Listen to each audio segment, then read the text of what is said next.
여러분은 처음 보는 사람을 잘 보살펴 주신 적이 있으십니까? 왜 그렇게 하셨습니까? 그러면 여러분은 처음 보는 사람으로부터 잘 그 보살핌을 받은 적이 있으십니까? 우리 모르는 사람이라도 서로 돕고 사는 것은 사람이라면 마땅히 행해야 할 일입니다. 모르는 사람이 길을 물어볼 때 우리 친절하게 가르쳐주고 우리 때로는 데려다 주기까지 합니다. 미국 사람들은 이런 거 참 잘합니다. 물론 자기가 별로 손해보지 않는 범위 안에서 말입니다. 다시 묻겠습니다. 그러면 여러분은 남을 위해서 경제적으로, 시간적으로 좀 손해를 보더라도 심지어 혹은 위험을 무릅쓰고라도 도와준 경험이 있으십니까? 반대로 모르는 사람이 여러분을 위해서 이렇게 도와준 것을 경험한 적이 있으십니까? 여러분께서는 그분들이 왜 여러분을 그렇게 도와주셨다고 생각을 하십니까? 세상에는 선해지겠다고 혹은 자기 나름대로의 그 어떤 이유와 그 목적을 가지고 이런 일을 하시는 분들이 많이 있습니다. 오늘 본문은 특별한 이유가 없이 선한 일을 행하는 한 사례를 소개하고 있습니다. 처음 보는 나그네를 잘 대접을 하고 또 남을 위해서 위험을 무릅쓰고 하나님께 간구하는 아브라함의 모습입니다. 그러나 이번에는 그런 일을 하는 그 분명한 동기가 있습니다. 우리 지난 시간에 같이 살펴본 대로 그가 마음의 할례를 받아서 하나님과 이웃을 사랑하는 사람으로 거듭났기 때문입니다. 우리 지난 시간에는 우리 창세기 17장을 통해서 하나님이 백성이 되는 그 의식, 할례를 그 의미를 살펴보면서 우리 육신에 하는 할례보다 더 중요한 것은 마음의 가죽을 벗겨내는 마음의 할례라는 것을 배웠습니다. 이 마음의 할례는 바로 그리스도의 할례로서 하나님을 마음으로 영으로 사랑하는 사람으로 거듭나게 합니다. 나중에 예수께서는 우리에게 두 계명을 주시는데 내 마음을 다하여 목숨을 다하여 힘을 다하여 뜻을 다하여 주 너의 하나님을 사랑하고 또한 내 이웃을 너 자신같이 사랑하라고 하십니다. 이 10계명이 10가지의 서로 다른 계명 같지만은 사실 2가지 계명으로 요약한다는 말씀입니다. 그리고 하나님을 사랑하는 것과 이웃을 사랑하는 것은 2가지의 별개의 행위 같지만은 사실은 한 가지의 일이라는 것입니다. 다시 말해서 하나님을 마음을 다하여 사랑하는 사람은 하나님의 속성인 그 사랑을 담게 되고 그리고 이웃을 사랑하는 그것은 그 결과, 그 열매로 나타난다는 것입니다. 우리가 이웃을 내가 사랑해야 되겠다 그래서 사랑하는 것이 아니고 내가 도와줘야 되겠다 그래서 도와주는 것이 아니고 자연적으로 성령의 열매로 나타난다는 것입니다. 이것은 나 자신의 의를 이루기 위함도 남을 의식하거나 나의 명예나 자만심을 만족하기 위해서는 아니고 이 바리새인처럼 이 종교적인 의무를 행하기 위해서도 아닙니다. 그래서 골로새서 2장 11절 너희가 손으로 하지 아니한 할례를 받았으니 이것이 그리스도의 할례니라라고 말씀하시는 것은 이런 그리스도의 할례의 자국이 우리의 마음속에 남아있기 때문에 사람의 어려움을 보고는 그냥 지나갈 수는 도저히 없는 것입니다. 오늘 본문 18장은 이렇게 마음의 할례를 받은 그 아브라함의 삶을 보여주는 것입니다. 첫째가 우리가 읽진 않았지만은 전반부 18장 전반부에서 보여주는 처음 보는 나그네를 극진히 대접하는 모습입니다. 어떤 형태가 됐든지 반대급부를 기대하면서 남을 도와준 것은 먼저 주고 나중에 돌려받는 것이지 그냥 주는 것이 아닙니다. 우리 그냥 give and take입니다. 그러나 나그네는 처음 보는 사람이고 그리고 곧 헤어져서 다시 볼 사람이 아니기에 나그네를 대접하는 것은 그냥 주기만 하는 것입니다. 오른손이 하는 것을 왼손이 모르게 하는 것이지만은 그러나 하나님께서는 은밀히 보시고 나중에 직접 갚아주시기를 원하십니다. 그리고 갚아주십니다. 히브리서 13장 1절 형제 사랑을 계속하고 손님 대접하기를 잊지 말라. 이로써 부지 중에 천사들을 대접한 이들이 있었느니라. 라는 말씀처럼 아브라함이 은연중에 대접한 나그네는 하필이면 하나님과 그 사자였습니다. 다 함께 이렇게 나그네를 잘 대접하고 어떤 권사님이 정말 하나님한테 큰 은혜를 입었습니다. 아주 생생하지만은 정말 그 믿기 어려운 그 기적 같은 얘기를 소개하겠습니다. 두 번째로 오늘 본문 18장 후반부에 하나님의 심판대 위에 올려있는 소돔과 고모라를 위해서 간구하는 그 아브라함의 모습입니다. 자, 이제 우리 오늘 본문입니다. 16절 아브라함은 두 사자들이 소돔으로 떠나는 것을 배웅하러 나가고 있는 동안에 17절에서 21절은 하나님이 혼자 하시는 말씀입니다. 독백입니다. 하나님께서는 당신께서 하시고자 하는 일을 아브라함에게 숨기기를 원하지 않으십니다. 아브라함을 신뢰하고 하나님의 생각을 나누시려고 하시는 것입니다. 그러면은 이런 하나님의 신뢰를 받는 여러분, 하나님의 신뢰를 받는다는 게 얼마나 귀한 건지 아십니까? 그런 세상 최고의 영예를 얻은 사람, 아브라함은 과연 어떤 사람인가요?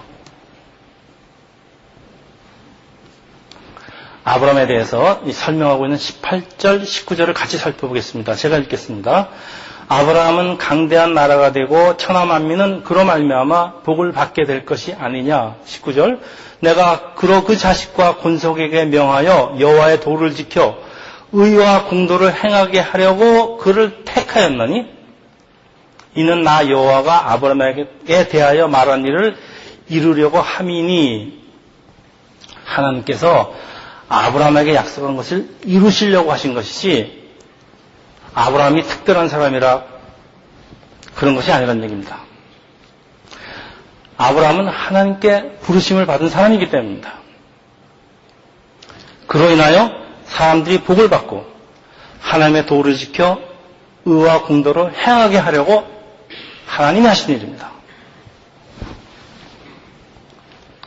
그러면 우리는 아무것도 안 하면 되느냐? 그건 아닙니다. 그래서 아브라함은 이런 하나님의 부르심에 응답하여 성심으로 나그네를 대접함으로써 이웃을 사랑하는 하나님의 말씀을 적극적으로 실행하는 것입니다. 그리고 아브라함처럼 복의 근원이 되는 사람, 의와 공도를 행하는 사람들이 바로 여러분이십니다. 크리스천입니다. 크리스천은 특별히 잘나서 크리스천이 된 것이 아닙니다. 크리스천은 하나님을 사랑하고 이웃을 사랑하고 돌보라고 부르심을 받은 사람입니다. 그래서 하나님을 사랑하는 크리스천은 항상 하나님의 뜻을 따르면서 오늘 하루하루를 열심히 살려고 합니다. 그런데 문제는 과연 하나님께서 오늘 나에게, 우리에게 무엇을 하기를 원하시는지를 잘 알 수가 없다는 것입니다. 세상에 하나님의 뜻을 아는 것처럼 어려운 일은 없습니다, 사실. 하나님 뜻만 알면 얼마나 쉽겠습니까? 뜻대로 하면 되는데 어떤 게 하나님 뜻인지를 모릅니다. 그러나 오늘 본문은 이런 우리의 그 딜레마에 대한 답을 주십니다. 하나님께서 신뢰하시는 성도들에게 당신의 생각을 나누기를 원하신다는 것입니다. 자, 그리고 20절입니다. 소돔과 고모라에 대한 부르짖음이 크고 그 죄악이 심히 무거우니. 성경에서 애굽이 세상을 상징한다면 소돔과 고모라는 완전 타락한 세상을 말하는 것으로 이것은 하나님의 심판을 받는 본보기 모델 케이스입니다. 정의와 공의는 하나님의 속성이고 하나님의 의는 사회의 질서를 만들어냅니다. 그래서 하나님의 의가 없는 것에는 불의만 있는 것이 아니라 사회적인 혼란도 항상 같이 하고 있는 것은 우리가 모두 잘 아는 사실입니다. 이런 사회는 필연적으로 그 고통의 부르짖음을 만들어냅니다. 그래서 하나님께서는 이런 부르짖음을 들으시고 이 소문이 사실로 확인되면 심판을 내리시고자 하시는 것입니다. 자, 여기서 몇 가지 질문이 생깁니다. 첫째, 하나님께서는 왜 그 나쁜 사람들, 악인들만 골라서 벌하지 아니하시고 소돔 고모라 성 전체를 모두 다 심판하시는 것입니까? 현대사회는 개인주의가 극도로 발달했기 때문에 개인의 잘못은 보통 개인의 한 사람의 처벌로 끝이 나지만은 고대 사회는 그렇지가 않았습니다. 한 사람의 잘못은 바로 연대 책임으로 이어지는 경우가 많았습니다. 우리 여호수아 7장 전번 시간에 그 초롱성 여리고성에서 대승한 이스라엘은 아주 별 볼 일 없는 그 조그만 아이성에서는 대패를 합니다. 그 이유는 그 아간이라는 사람이 하나님 명령을 듣지 않고 하나님께 범죄를 하였기 때문입니다. 그런데 처벌은 아간 한 사람으로 끝나는 것이 아닙니다. 군대 다녀오신 분들에게 아주 익숙한 용어가 있습니다. 연대 책임, 또 단체 계약. 참, 이거 사람 힘들게 하는 것입니다. 근데 이것은 공동체를 지키기 위한 그 필요악인 것입니다. 보츠백 한 사람이 밤에 근무 중에 졸아서 전 부대원이 몰살하는 경우가 있습니다. 그리고 지금 한 사람의 잘못은 한 사람으로 끝나지 않는 것이 한 사람의 잘못으로 인하여 그 단체에 속한 모든 사람이 욕을 먹습니다. 변호사가 잘못해서 악덕 변호사를 들으면 변호사 전체에 대한 그 그레이드가 떨어집니다. 또 한국인 그 몇 유학생의 타락은 모든 유학생의 그 명예를 추락시킵니다. 한 한국인의 잘못은 전 한국인의 명예를 떨어뜨립니다. 이처럼 애당초 우리들은 연대 책임을 지게 되어 있습니다. 아담 한 사람의 범죄로 인해서 전 인류가 죄에 물들게 되었습니다. 반대로 한 사람의 의로움이 많은 사람을 구원하게 됐습니다. 우리 대표적인 경우가 예수 그리스도입니다. 그래서 하나님께서는 아브라함에게 중보 기도를 시키시는 이유가 여기 있습니다. 크리스천은 세상에 대한 연대 책임이 있습니다. 이것은 하나님께서 교회에 주신 사명이기 때문입니다. 그래서 우리 교회가 산으로 수도원으로 숨을 수는 없는 이유가 여기 있습니다. 우리 잘 아는 그 펜실베니아에 있는 그 아미시들, 그들은 죄를 짓지 않겠다고 자기들만의 공동체를 유지하면서 따로 살고 있지만은 의로운 사람 몇 사람이 타락한 전 사회를 구할 수 있다는 사실을 그들은 잊어버리고 있는 것입니다. 교회가 세상의 소금과 빛이 되어야 한다는 이유를 망각하고 있는 것입니다. 하나님은 참 안타까우신 것 같습니다. 그래서 하나님께서는 당신의 계획을 아브라함에게 털어놓으시는데 사실 그 이유는 아브라함이 소돔을 위해서 중보해 주시기를 원하시는 것입니다. 재판장, 하나님께서는 중보자 없이 변호사 없이 일방적인 판결을 내리시기를 피하시는 것입니다. 그래서 이제 아브라함은 변호사가 됩니다. 우리 본문 23절은 변호사답게 아브라함은 논리적으로 하나님께 자기의 생각을 잘 펼쳐나갑니다. 제가 읽겠습니다. 아브라함이 가까이 나아가 이르되 주께서 의인을 악인과 함께 멸하려고 하십니까? 그 성중에 의인 50명이 있을지라도 주께서 그것을 멸하시고 그 50의인을 위해서 용서하지 아니하십니까? 주께서 이같이 하사 의인과 악인을 함께 죽이심은, 자, 문제는 여기 있습니다. 부당하오시며 의인과 악인을 같이 하심도 부당하오시며 세상을 심판하는 이가 정의를 행하실 것이 아닙니까? 여기서 우리는 두 번째 질문에 부딪히게 됩니다. 이게 질문에 부딪히지 않으신 분은 성경을 잘 읽지 않으신 겁니다. 아브라함의 논리에 일리가 있다 하더라도 상대는 엘샤이다. 전지전능하신 하나님이십니다. 만일 신하가 황제에게 나가서 간언을 하는데 이런 식으로 한다면은 지금 내가 감히 나를 가르치겠다는 것이냐 하고 노여움을 사면서 오히려 역효과를 볼 수가 있을 것 같습니다. 논리적으로 따지면서 하나님을 설득해 보겠다는 것은 그렇다 치더라도 부당하다라는 말을 두 번씩이나 하고 정의를 행해야 한다. 뭐 하나님을 가르치겠다는 것은 아닐 텐데 말입니다.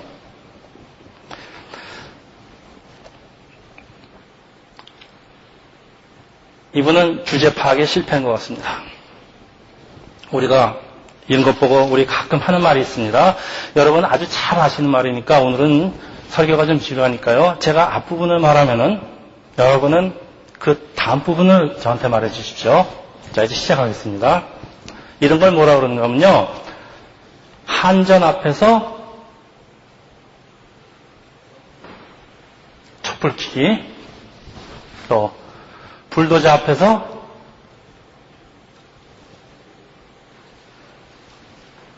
삽질하기, 또 아시는 거 저는 많습니다. 또 여러분의 수준을 대충 알 것 같습니다. 그만하겠습니다. 여러분 말을 할 때 말이죠. 저도 그런 편에 좀 속하는데 그래서 백 목사가 저를 참 그럴 때는 얄미워해요. 말하는 사람의 논리가 딱 부러지면은 듣는 사람은 상당히 싫어합니다. 비록 그 말이 맞기는 맞아도 말이죠. 이 아브라함 어찌 생각하면 좀 불경스럽게까지 하는 그 아브라함의 모습입니다. 더욱이 하나님한테 따져서 하나님의 마음을 바꾼다. 그동안 우리가 배운 하나님은 완전하신 하나님이, 완전하신 분에게 누가 따지고 설득한다고 생각을 바꾸시는 분이 아니라는 것 우리가 배웠습니다. 자, 우리 본문 26절에서 29절까지 참 지루한 본문인데 시작은 50명에서 했는데 이제 계속 깎아내려옵니다. 그래서 30절쯤 되면은 아브라함이 다시 뭐라 그러는가 하면은 내 주여 노하지 마시옵고 말씀하게 하옵소서. 그러니까 하나님 음성이 들립니다. 그래, 내가 거기서 30명을 찾으면 그러하지 아니하리니. 하나님과 아브라함의 협상은, 저는 협상이라고 말하겠습니다. 이런 식으로 계속해서 결국 몇 명? 10명으로 낙측이 됩니다. 그런데 이 아브라함 말은 아주 공손하게 하는 것 같아도 내용은 그렇게 만만하지 않은 것이, 보십시오. 감히 그리고 노하지 마시옵소서라고 하는 것을 모아서 아브라함 자신도 하나님을 좀 심하게 밀어붙이고 있는 것 같다는 것을 자기들이 알고 있는 것입니다. 사실 겁도 나는 것입니다. 그러니까 감히 노하지 마시옵소서 이런 말씀을 하는 것입니다. 그리고 처음부터 솔직하게 10명이라고 그렇게 말할 것이지 50명에서 하나님 눈치를 보면서 살금살금 깎아내려오는 것, 이게 도대체 무슨 짓입니까? 산전수전 다 겪은 그 노련한 장사치가 상대방 갖고 놀면서 하는 짓입니다. 상대방이 하나님인 만큼 이런 아브라함의 그 발언 수지나 하는 행동이 저는 좀 지나치는 생각이 듭니다. 그런데 더 이해가 안 되는 것은 하나님께서는 마치 아주 순진한 장사꾼처럼 아브라함의 말에 동의하면서 그래 그가 하자는 대로 합니다. 근데 그래도 결과는 어떻습니까? 결국 소돔에는 의인 10명이 없어서 멸망하고 맙니다. 이게 도대체 뭡니까? 여러분 여기서 뭐 좀 이상하다는 생각 들지 않으십니까? 이거 이상하다는 생각이 들지 않으면 성경 제대로 안 읽은 겁니다. 하나님께서는 소돔에 의인 몇 명이 살고 계시는지 잘 알고 계십니다. 그럼 하나님은 애당초 답을 알고 계신다는 얘기예요. 근데 왜 하나님은 아브라함과 이런 말도 되지 않는 대화를 계속 하시는 것일까요? 절대 하나님이 아브라함을 갖고 노는 것이 아닙니다. 오늘 본문은 적지 않은 사람들을 혼란스럽게 하거나 혹은 적지 않은 사람들이 이 본문을 예로 들면서 자기의 생각을 하나님께 고집하면서 하나님과 협상을 해도 된다고 엄청난 착각을 합니다. 하나님이 누구십니까? 하나님과 어떻게 협상이 됩니까? 하나님은 협상의 대상이 아니고 하나님은 순종의 대상입니다. 그런데도 강청기도 협상, 졸르고 저짓 다 합니다. 자, 아브라함이 감히 전지전능하신 하나님께 소돔에 의인이 있을 수 있음을 상기시키는 듯한 그 오늘 본문은 정말 이해하기 어렵습니다. 그런데 이 혼란스러운 사람들은 우리 현대 크리스찬뿐만이 아니라 옛날에 구약 성경을 읽던 이 유대인들도 역시 마찬가지였던 것 같습니다. 유대인 제자들이 이 성경 말씀을 읽고 참 혼란스러워서 자기 랍비에게 물어봤습니다. 선생님, 엘샤이다 하나님께서는 모든 것을 다 아시는데 아브라함이 하나님께 공평하게 일을 처리하라고 감히 충고를 한다는 것이 말이 됩니까? 여러분 생각은 어떠십니까? 말이 된다고 생각하십니까? 저는 말이 안 된다고 생각합니다. 근데 랍비는 잠시 생각을 하더니 대답을 합니다. 한 여인이 자기 집 창고에 사과 한 바구니를 저장하고 있었는데 어느 창고에 들어가서 문을 여니까 썩는 사과에서 나는 그 독특한 냄새가 그 냄새를 맡았습니다. 그래서 그녀는 내가 바구니를 살펴보고 정말 사과가 썩고 있으면은 그 바구니를 버려야지 그러고 작정을 했습니다. 그리고 혼자 독백을 합니다. 근데 지금 내가 하려고 하는 일을 내 딸에게 감출 필요는 없지 않을까? 그래서 딸에게 자기가 하려는 일에 대해서 이야기를 합니다. 딸은 대답을 합니다. 아니 어머니는 나를 보고 늘 음식을 낭비하지 말라고 늘 말씀하셨는데 이제 어머니께서는 좋은 사과하고 썩은 사과하고 같이 버리시겠다는 그런 말씀이세요? 만일 그 사과 중에서 반이 좋은 사과면 어쩌려고 그러세요?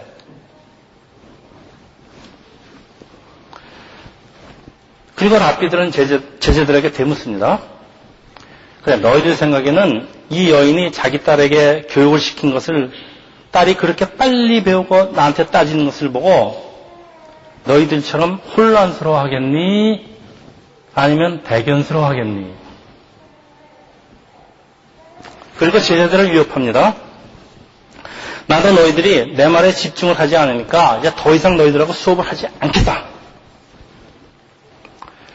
이때 수업 시간에 늘 농담이나 하면서 강의에는 전혀 귀를 기울이지 않던 한 학생이 대답을 합니다.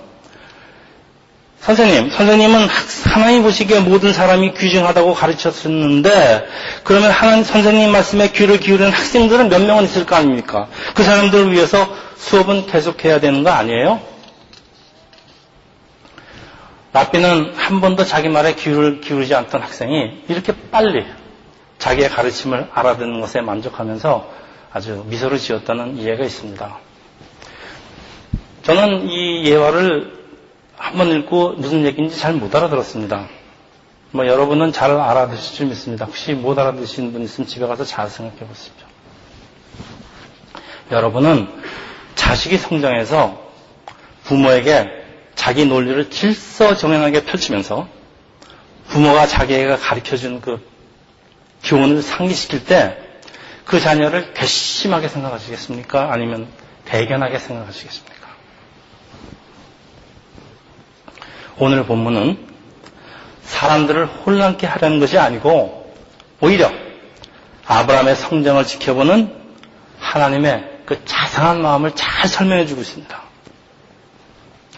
하나님께서도 아브라함과 협상을 하시는 것이 아니고 이 사과를 버리려던 여인이 자기 딸의 성장을 기뻐하듯이 아브라함의 성장을 대견해하면서 들어주시는 것입니다.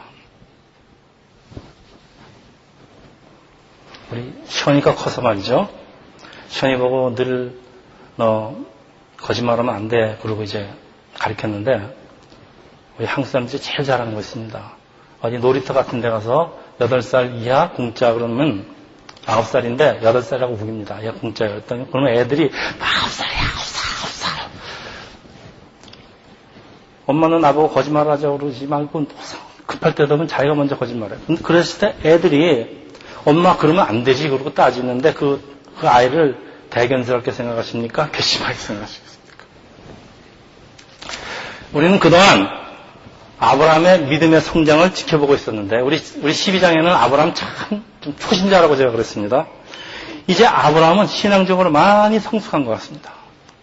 그래서 아브라함이 자기 생각을 하나님께 밀어붙이려는 것이 아니라 어떻게 해서든지 이 소돔의 멸망을 막으려는 그 간급하고 그 간절한 마음을 잘 보여주고 있습니다. 그리고 더욱이 소돔 속에는 그 아들 같은 조카 롯이 있습니다. 마음이 어찌 간절하지 않겠습니까? 저는 기적이 따로 있는 것이 아니라 이것이 바로 기적이라고 생각합니다. 얼마 전까지만 해도 아브라함은 자기 목숨이 위태롭다고 자기 혼자 착각을 하고서 자기 아내를 팔아먹던 아주 비열한 인간이었습니다. 이런 인간이 이웃을 위해서 목숨을 걸고 목숨을 겁니다. 감히 노하지 마시옵소서 그러면서 자기 하나님께 간청하는 사람으로 그렇게 변한 것입니다.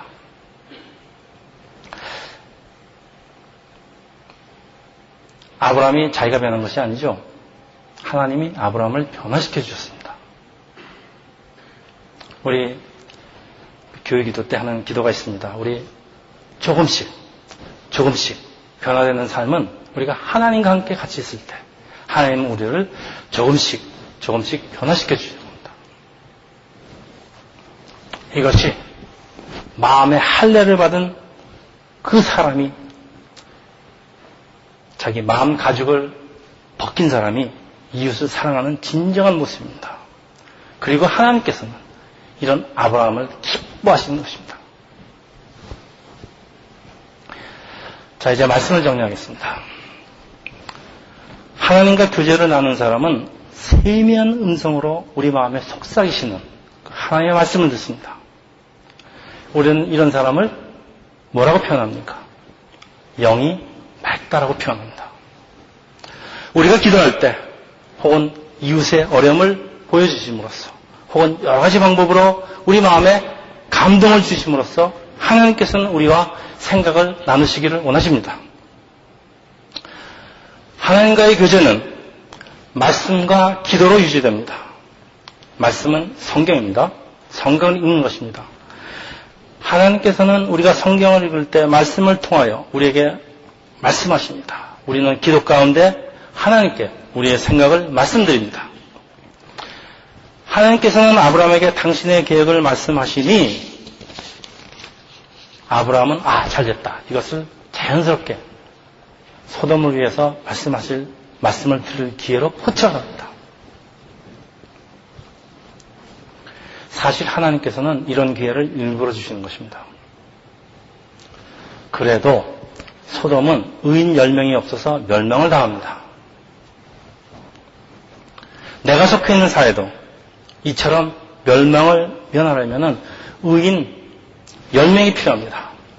물론 10명은 상징적인 숫자입니다.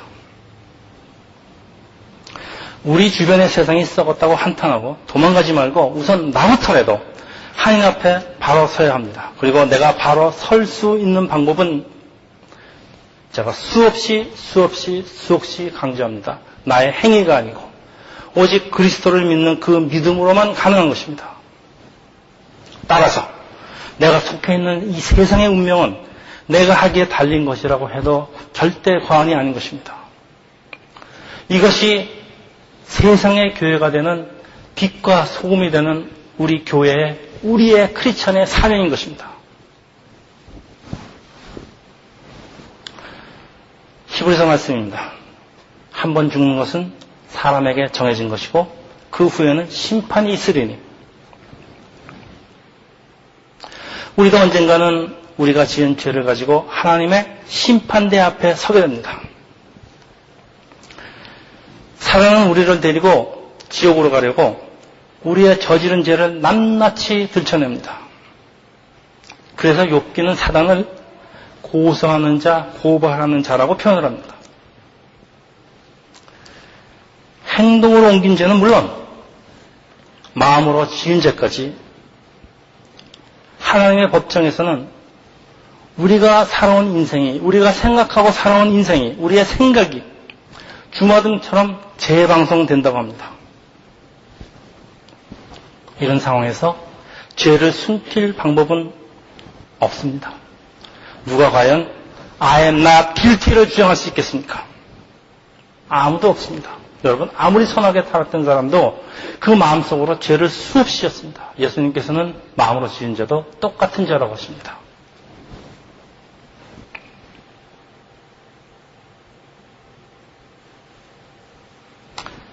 당연히 유죄가 선고될 것입니다. 그러나 믿는 자를 위해서, 예수를 믿는 자를 위해서 아브라함처럼 하나님께 당구를 하는 중보자가 있습니다. 바로 예수 그리스도입니다. 오늘 본문에서 아브라함은 예수 그리스도를 상징하고 있습니다. 디모데전서 2장 5절 하나님과 사람 사이에 중보자도 한 분이시니 곧 사람이신 그리스도 예수라. 또 예수는 하나님 우편에서 우리를 위해서 간구하시는 중보자입니다. 아브라함은 목숨을 걸고 하나님께 간청을 하지만은 예수 그리스도께서는 아예 이미 십자가에서 목숨을 버리시고 우리를 위해서 중보하시는 것입니다.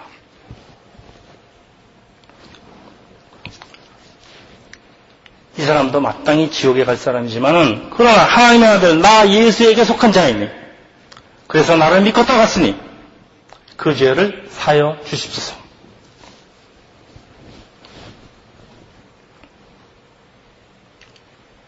이것이 예수를 믿는 자의 구세주라고 부르는 이유입니다.